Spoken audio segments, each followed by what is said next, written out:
విజయవాడలో ఒక 3 BHK లేదా 4 BHK ఫ్లాట్ చూస్తున్నారా? అయితే ఇది బందర్ రోడ్ కి దగ్గరగా ఒక మంచి ప్లెజెంట్ లొకేషన్ లో సేల్ కి వచ్చిన గేటెడ్ కమ్యూనిటీ ప్రాజెక్ట్. పక్కా వాస్తు, ఫుల్ ఎమ్యూనిటీస్ తో చాలా లగ్జరీస్ గా నిర్మించారు. సో మీరు గనక ఒక అఫోర్డబుల్ ప్రైసింగ్ లో 3 BHK 4 BHK ఫ్లాట్ సొంతం చేసుకుందాం అనుకుంటే ఇంకా ఆలస్యం చేయకుండా కింద డిస్క్రిప్షన్ ఉన్న కాంటాక్ట్ నెంబర్ కి వాట్సాప్ కాల్ చేయండి. అందరికీ నమస్కారం. Welcome to icon politics. నమస్కారం రాజేష్ గారు. నమస్కారం సార్, పీకల్లో కష్టాలు కూరుకుపోయినారు జగన్మోహన్ రెడ్డి గారు అండ్ వాళ్ళ ప్రభుత్వం, వాళ్ళు చేసిన పనులు కానీ శ్రీవారి లడ్డు విషయంలోన. ఇప్పుడు ఆయన ప్రధానమంత్రి మోడీ గారికి లేఖ రాశారు. అందులోన రిక్వెస్టింగే కాదు, సో ఇండైరెక్ట్గా ఒక ఎమోషనల్ బ్లాక్మెయిల్ లాగా ఇది బోర్డు నిర్ణయము. సో ఇందులోన ఏకంగా మీ పార్టీ వాళ్ళు ఎక్కువగా అన్నట్టు గుర్తు చేస్తున్నట్టుగా ఉంది. అంటే దీన్ని బట్టి చూస్తుంటే ఇంకా అటు సైడ్ నుంచి ఏమీ ముందుకెళ్ళొద్దని చెప్పేసి చంద్రబాబు నాయుడు గారికి ఏమైనా ఆదేశాలు రావచ్చు అంటారా? ఎలా చూడాలంటారు దీన్ని? ఇక్కడ ఒక అంశాన్ని పోల్చి చెప్పాలి శ్రీనివాస్. ఈ విషయంలో మేము చిన్నప్పుడు మా ఊరు హై స్కూల్ కి అప్పుడు వైట్ షర్టు, బ్లూ నిక్కర్ యూనిఫామ్. ఉదయాన్నే నీట్ గా యూనిఫామ్ వేసుకొని పెద్దాళ్ళు తలలు తోవటం. ఆ రోజుల్లో నీట్ గా పాపడ తీసి స్కూల్కి పంపిస్తే మేము, మా హై స్కూల్ ఊరు బయట ఉండేది. ఆ రోజుల్లో మా టీచర్లు కూడా ఎక్కువ మంది ప్యాంట్ షర్ట్లు తక్కువ, ఎక్కువ మంది పంచెలు కట్టుకొని ఉండేవాళ్ళు. మంచి తెల్లటి పంచె చొక్కాతో వచ్చేవాళ్ళు. సైకిల్ ప్రివిలేజ్ కూడా పెద్దగా ఉండేది, సైకిల్ సౌకర్యం కూడా పెద్దగా ఉండేది కాదు. ఊర్లో నుంచి నడిచే వచ్చేవాళ్ళు అందరూ. ఊరు బయటే ఉండేది హై స్కూల్. అట్లా వెళ్ళే దారిలో మాకు పతి అంటాం, అంటే నీళ్ల గుంట, ఒక పెద్ద గుంట ఉండేది రోడ్డు పక్కన. దాంట్లో గేదెలు పొరలాడుతూ ఉండేవి. మొత్తం బురదగా ఉండేది. వందల మంది, ఇప్పుడంటే గవర్నమెంట్ స్కూల్స్ కి తగ్గిపోయారు, కానీ ఆ రోజుల్లో ప్రైవేట్ స్కూల్స్ అవసరం కూడా ఉండేది కాదు. ఎవరు చదువుకున్నా గ్రామీణ ప్రాంతాల్లో జిల్లా పరిషత్ స్కూల్స్ లోనే చదువుకునేవాళ్ళు. స్కూల్ స్ట్రెంత్ 100 మంది ఉండేవాళ్ళు పిల్లలు. ఆ 100 మంది ఆ స్కూల్కి వెళ్ళే ప్రాసెస్ లో సడన్ గా ఉండి ఒక గేదె ఆ బురదలో నుంచి రోడ్డు ఎక్కేది. రోడ్డు ఎక్కగానే అది తోక ఇట్లా ఇసిరితే ఒక 10 మంది పిల్లల యూనిఫామ్ ఖరాబ్ అయిపోయేది. ఒక్కోసారి ఆ పక్క నుంచి పాస్ అవుతా అన్న టీచర్ల పంచే చొక్కా కూడా ఆ బురద గమ్మేసేది. మళ్ళీ వెనక్కి వెళ్ళి బట్టలు మార్చుకొని రావాల్సిన పరిస్థితి అనమాట. అంటే బురదలో పొర్లాడిన ఆ గేదెను చూసి అది రోడ్డు ఎక్కుతుంది అనగానే మొత్తం ఎటాళ్ళట్టు ఎలక్ట్ అయిపోయేవాళ్ళం ఆ ఏజ్ లో. అది బురదలో పొర్లాడొచ్చి దాని బురదని అందరికీ అంటించే ప్రయత్నం అనమాట. ఇవాళ జగన్మోహన్ రెడ్డి గారు కూడా నిన్న ఆయన ప్రధానమంత్రి గారికి రాసిన లేఖలో, నేనెటు బురదలో పొర్లాడేసా, నాకెటు ఆ మాలిన్యం అంటుకుంది, ఇదే అన్అవాయిడబుల్, నేనెటు పీకల్లోతు ఆ విచారంలోకి కూరుకుపోతున్నా, కానీ ఇక్కడ ఈ బురద నాతో పాటు మీకు కూడా అంటుకుంటది. ఎందుకు అనంటే ఆ రోజు నిర్ణయాలు తీసుకున్న పాలక మండలిలో మీ పార్టీకి సంబంధించిన మీ కేంద్ర మంత్రులు సజెస్ట్ చేసిన, మీ ద్వారా రికమెండ్ చేయబడ్డ సభ్యులు కూడా ఉన్నారు. మిమ్మల్ని నేను ఎంటర్టైన్ చేశా, అకామిడేట్ చేశా. ఆ నిర్ణయాలు అనేది కలెక్టివ్ డెసిషన్స్. ఆ రోజు అది టెయింటెడ్ క్వాలిటీ నెయ్యి అయ్యి ఉంటే అందులో మీరు కూడా భాగస్వాములే అని చెప్పని ప్రధానమంత్రి గారిని బెదిరించే ప్రయత్నం చేశాడు ఆ లేఖ ద్వారా. ఆ లేఖలో భారతీయ జనతా పార్టీ సభ్యుల ప్రస్తావన తీసుకురావడం ద్వారా మొన్న ప్రెస్ మీట్ లోనే ఆయన ఆ భారతీయ జనతా పార్టీ వాళ్ళకి సగం తెలుసు, సగం తెలియదు, వాళ్ళు హాఫ్ నాలెడ్జ్ తోటి ఫుల్ స్టేట్మెంట్లు ఇస్తారు. అంటే ఏంటంటే ఫ్రస్ట్రేట్ అయిపోతా ఉన్నాడు. ఇవాళ కేంద్రంలో ఒకనాడు దక్కిన ప్రివిలేజ్ ఆయనకు దక్కటం లేదు, ఆ యాక్సెస్ కట్ అయిపోయింది.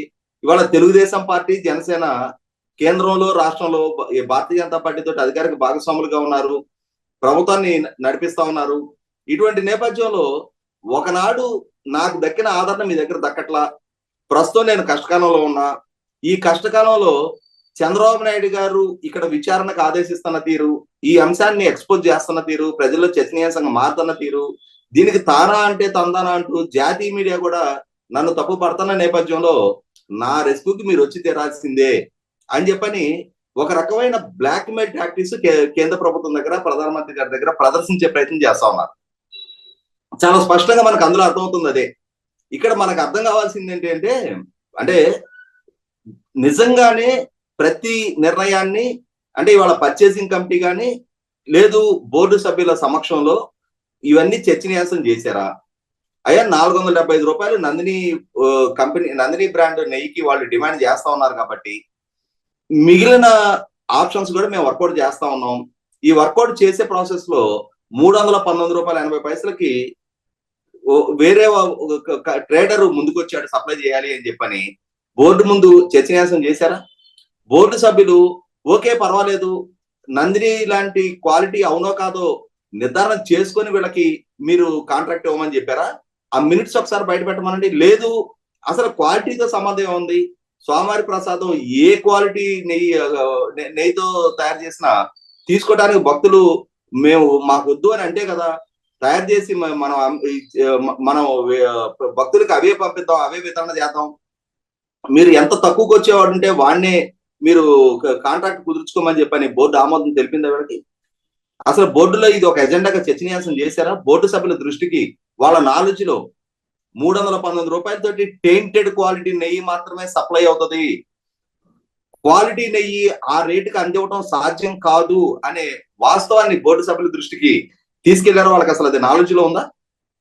100% ఇది చైర్మన్ ఈఓ స్థాయిలో తీసుకున్న నిర్ణయం.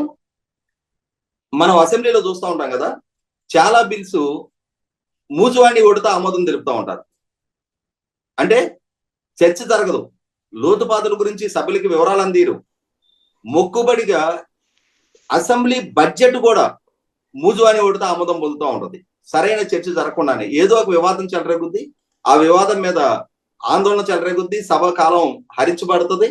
చివరగా ఆ వివాదం నేపథ్యంలోనే ప్రభుత్వ బిజినెస్ మొత్తం కూడా మూజువాణి ఓటుతో ఆమోదం తెలిపేసుకుంటారు. ఐస్ హ్యాబిట్ అని చెప్పని స్పీకర్ గారు వార్తలు ఆయన వ్యాఖ్యానించడం వింటాం మనం. ఆ ఐస్ అనేవి కూడా నిజంగా వాళ్ళు చెప్పారు లేదు కూడా మనకి అధికారికంగా నిర్ధారణ కాదు.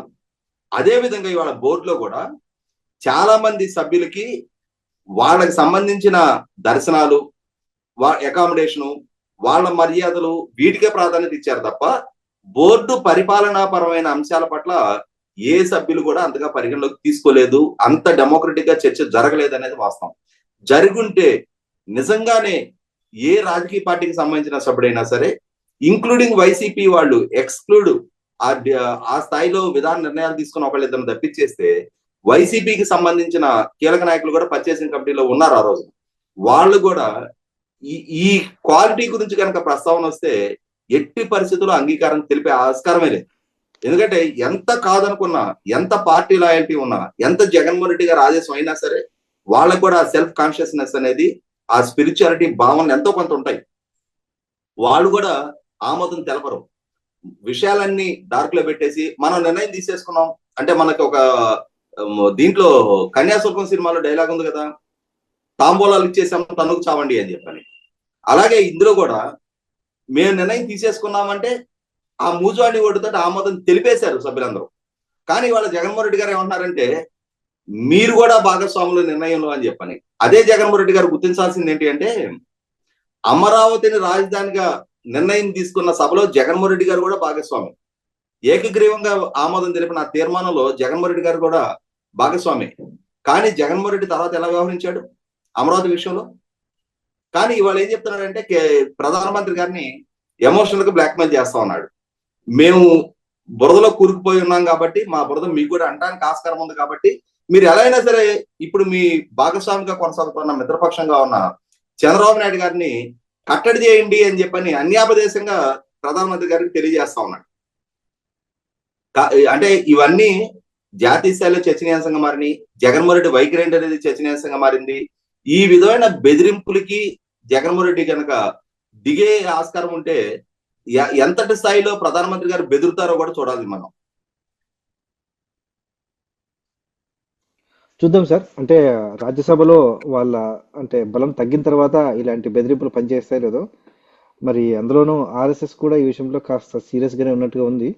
మరి అవన్నీ పనిచేస్తాయో లేదో, అంటే అమలులోకి వస్తేగా తెలియదు, ఆచరణలోకి వస్తేగా తెలియదు నిజంగా వీళ్ళు చిత్తశుద్ధి ఏంటనేసి.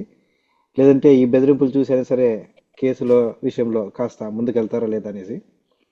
అలాగే మీరు చెప్పినట్టు టీటీడీలో బోర్డులో అసలు ఏం చర్చించకుండా నిర్ణయాలు అన్నట్టు ఇంతకుముందు చూసాం కదా పబ్లిక్గా, ఇది 2000 ఉందా, ఓకే 4000 చేసేయి, ఇది 500 ఉందా, 1000 చేసేయి, 2000 చేసేయి అన్నట్టు.